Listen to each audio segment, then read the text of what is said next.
వారం రోజులు అనుకుందాం, ఒక వారం రోజుల నుంచి ఒక చర్చ జరుగుతూ ఉన్నది. మనొక ఆంధ్ర ప్రాంతానికి సంబంధించినటువంటి ఉప ముఖ్యమంత్రి, cinema star, power star Pawan Kalyan చేసినటువంటి ఆంధ్రప్రదేశ్ తెలంగాణ సపరేట్ రాష్ట్రాలు అయిన తర్వాత తెలంగాణ అవతరణ దినోత్సవం నాడు హైదరాబాద్కు వచ్చి ప్రత్యేకవాదం అంటే ఉగ్రవాదం అనే పదం వాడిండని, ఉగ్రవాదం కన్నా ఘోరం అనే పదం వాడిండు. అదే మాట మాట్లాడుకుంటా మీ అయ్యా జాగీరా, తెలంగాణ అంటే మీ అయ్యా జాగీరా అనే పదాలు వాడిండు ఆయనే. ఈ మధ్యలో దానికన్నా ముందు అంటే ఇప్పుడు ఈ మధ్య కొంత బయట అక్కడిక్కడ చర్చ జరుగుతూ ఉన్నది. 12 ఏళ్ళు అయిపోయింది పోయి ఇంకా ఏం పంచాయతీ, మళ్ళా తెలంగాణ ఏందని చెప్పని కొంత ఆంధ్ర ప్రాంతానికి సంబంధించిన మీడియా ఛానల్స్ కావచ్చు, మన దగ్గర ఉన్న కూడా కొంతమంది వీళ్ళు అక్కడ మాట్లాడుతూ ఉన్నారు. నాకు ఒక పాట గుర్తుకొస్తుంది బాగా. ముచ్చరత్నారాయణ గారు 56ల హైదరాబాద్ స్టేటు, మద్రాసు నుంచి విడిపోయినటువంటి ఆంధ్ర స్టేట్ రెండు కలిసినప్పుడు 56లో కలిసిన తర్వాత కలవాలన్నప్పుడు వద్దన్నాడు. 68లో రక్షణల ఉద్యమం స్టార్ట్ అయినప్పుడు చెప్తాడు, 12 ఏళ్ళు గడిచినా గాని పుష్కరం ఒక్కటి పోయినా గాని వేరు బుద్ధి వారు మానరు బాబు, పాడు బుద్ధి విడ నాడరు బాబు, జాజిరి జాజిరి జాజిరి జాజా జాజిరి కిలకిల జాలపుతాడు ఎన్నడు కాలుతుందో ఆంధ్రుల కాడు అని. ఏ ఆంధ్రోలు అంటే దోపిడీ చేసేందుకు వచ్చినటువంటి ఆంధ్రోలు అంటే మొత్తం ఆంధ్రోలు కాదు. ఇప్పుడు సపరేట్ గా మన రాష్ట్రం వచ్చిన తర్వాత కూడా 12 ఏళ్ల తర్వాత మళ్ళెందుకు ఇది వస్తున్నదంటే ఆ వేరు బుద్ధి పాడు బుద్ధి కొంతమంది రాజకీయ నాయకులు అక్కడోళ్ళు వ్యాపారం చేసుకుంటేందుకు ఇక్కడికి వచ్చినటువంటి వాళ్ళు, తెలంగాణ మీద ఆధిపత్యం చెలాయించాలనే ఆలోచనతో వాళ్ళు, తెలంగాణలో ఉన్నటువంటి సంపదను దోచుకోవాలనే ప్రకృతితో ఉన్నటువంటి వాళ్ళు పెడుతున్నటువంటి పంచాయితీ. దాని గురించి చర్చ చేసేందుకే, ఆ దుర్మార్గమైన మాటల గురించి చర్చ చేసేందుకే ఈ రౌండ్ టేబుల్ మీటింగ్ జరుగుతున్నది. ఎందుకు అనే దాని గురించి నేను వాళ్ళకు కూడా 12 నిన్న ఈయన చంద్రబాబు నాయుడు మాట్లాడుకుంటా కూడా అయిపోయింది, రాష్ట్రాలు విడిపోయినాయి. నిన్న ప్రెస్ మీట్ పెట్టినట్టు ఆయన, రాష్ట్రాలు విడిపోయినాయి, మా మనోళ్ళు పోయి అమెరికాలా ఆస్ట్రేలియాలా సెనెట్ మెంబర్లు అయితలేరా,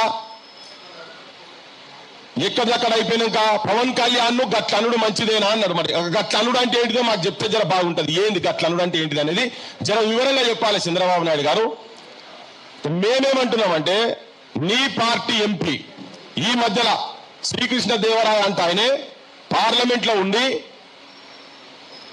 నిండు పార్లమెంట్ లా స్పీకర్ తో ఏం చెప్తానంటే ఫిబ్రవరి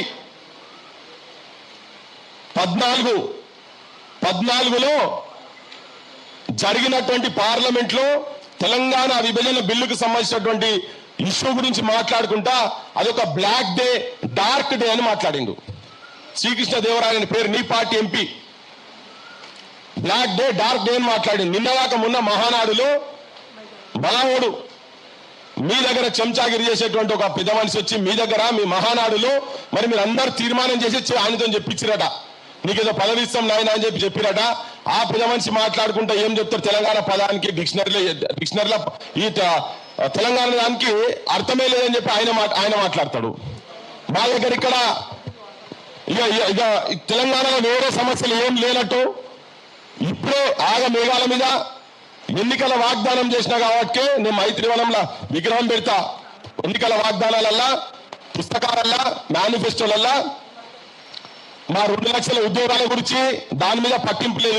కూర్చొని ఉన్నారు వాళ్ళు, దాని గురించి పట్టింపు లేదు. రోడ్ల మీద ఏడ తింటుర్రో ఏడ చదువుతుర్రో ఏందో దిక్కు లేకుండా వాళ్ళు ఉన్నారు. తెలంగాణలో అన్ని సమస్యలే ఉన్నాయి, కానీ ఆయనకు ఆ విగ్రహం పెట్టే తొందర వచ్చింది.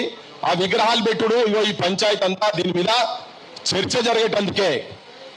ఈ మధ్యలో రీసెంట్ గా అంటే చంద్రబాబు నాయుడు గురించి ఆ ముక్కలు చెప్పిన కదా, దేని గురించి చర్చ అంటే ఇంకా ఇన్ని రోజుల తర్వాత కూడా 12 సంవత్సరాల తర్వాత కూడా మన త్యాగాలతో తెచ్చుకున్నటువంటి తెలంగాణను పోరాటాలతోటి ఎంతో మంది విద్యార్థి యువకులు జైళ్ల పాలయ్యి కొట్లాడి తెలంగాణ రాష్ట్రం వచ్చిన తర్వాత ఇప్పుడు అంటాడు ప్రత్యేకవాదం అంటే ఉగ్రవాదం అని చెప్పి మాట్లాడుతున్నాడు ఆయనే.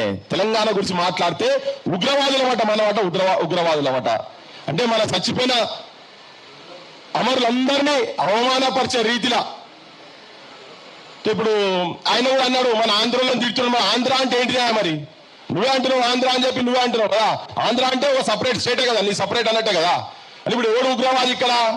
మన ప్రధానమంత్రి కాశ్మీర్కి పోతాడు, కాశ్మీర్ సాల్వ కప్పుకుంటాడు, కాశ్మీర్ టోప్ పెడతాడు, డ్రెస్ వేస్తాడు, పంజాబ్ పోతాడు, పగిడి కడతాడు, ఏ స్టేట్ పోతే ఆ స్టేట్ గురించి మాట్లాడతాడు. భారతదేశం అంటేనే విభిన్న సంస్థలు అన్ని కలిపి ఒక దగ్గరకు వచ్చి కూర్చున్నది. భాషలు, సంస్కృతులు, దేవతలు, వాళ్ళ జీవన విధానము, పద్ధతులు ఒక్కొక్క దగ్గర ఒక్కొక్క తీరుగున్నాయి. అన్ని కలుపుతూనే ఒకటే యూనియన్ ఆఫ్ స్టేట్. సో మేము హైదరాబాద్ కల్చర్ వేరు, హైదరాబాద్ జీవన విధానం వేరు. మేము ఇక్కడ నిజాం పాలనలో ఉండే, మీరు మద్రాస్ ప్రెసిడెన్సీ కింద మీరుండే మీ పద్ధతులు వేరు. మీరు మేము కలిసేటప్పుడు మీ దగ్గర 23-24% లిటరసీ రేట్ ఉండే, మా దగ్గర 3% లిటరసీ రేట్ ఉండే తెలంగాణలో. మా ఉద్యోగాలను మీరు కొల్లగొట్టిండ్రు. ఇవాళ నేను కొంచెం డీటెయిల్ గా కూడా ఎందుకు చెప్పాలంటే చాలా ఒక విష ప్రచారం జరుగుతూ ఉన్నది. మనల్ని ఉగ్రవాదులతోటి పోల్స్తున్నారు. మనకు జాతీయవాదం ఉండదు అని చెప్తాడు ఆయనే. జనగణమన పాట మీరు వాడా అంటారు వాళ్ళు. అంటే ఎంత మళ్ళీ మీడియా కూడా మొత్తం వాళ్ళ చేతుల్లోనే ఉన్నది.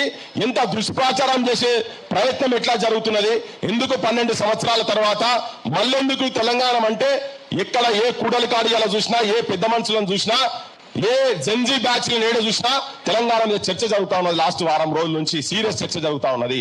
దీని గుట్టిగా ఆజ్యం కాలేదు. తెలంగాణ వచ్చిన తర్వాత కొంతమంది మాట్లాడుతున్నారు, బాలసుబ్రహ్మణ్యం విగ్రహం పెడితే మీకు ఏం వచ్చిందా అంటున్నారు. అయిపోయి తెలంగాణ అయిపోయి కరెక్టే, మరి బాలసుబ్రహ్మణ్యం విగ్రహాలు ఎందుకు మాకు ఈ దగ్గర? ఒక కిరాయి గొంతు విగ్రహం మాకు ఇక్కడ ఎందుకు అని చెప్పి అడుగుతున్నాం. మా దగ్గర అంతకన్నా గొప్పలు కనుక లేకుండా ఉండేది ఉంటే ఆ విగ్రహాలను మేము గౌరవిస్తాం కావచ్చు. ఉంటే ఓవర్ నైట్ బిల్డప్ అయింది కాదు, ఈ వారం రోజుల్లో జరిగింది కూడా. మొత్తం రోషయ్య విగ్రహం పెట్టిరు. రోషయ్య విగ్రహం ఎందుకు పెడుతున్నామంటే సమైక్య రాష్ట్రంలో ఆయన ముఖ్యమంత్రి కదా అని చెప్పారన్నారు. కరెక్ట్. మరి సమైక్య రాష్ట్రంలో ముఖ్యమంత్రి ఉన్నటువంటి చెన్నారెడ్డి విగ్రహాలు ఎన్ని ఉన్నాయి అక్కడ అని మేము అడిగినాం. ఉన్నాయా ఎక్కడన్నా? అంజనేయ విగ్రహాలు ఉన్నాయా ఎక్కడన్నా? వెంగళరావు గారి విగ్రహాలు ఉన్నాయా? ఇవన్నీ పక్కకు పెడితే దేశానికి ప్రధానమంత్రి 10 సంవత్సరాలు చేసి ఓపెన్ స్కై పాలసీస్ తీసుకొచ్చి భారతదేశ ఎకానమీని మొత్తం ఒక డిఫరెంట్ లైన్ లో తీసుకుపోయినటువంటి పివి నరసింహారావు గారి విగ్రహాలు అస్తిత్వం ఒక నీళ్లు, నిధులు, నియామకాల గురించి కాదు తెలంగాణ రాష్ట్రం తీసుకున్నది. ఆత్మగౌరవం, మన అస్తిత్వం, స్వయం పాలన. ఈ స్వయం పాలన అంటే మన దగ్గర వాళ్ళే ఏళ్తున్నారు కానీ మన దగ్గర వాళ్ళు ఎట్లా చెప్తే అట్లా వాళ్ళు ఆడిపించినట్టు తోలు బొమ్మలు లెక్క ఆడుతున్నారు మన నాయకత్వం అని.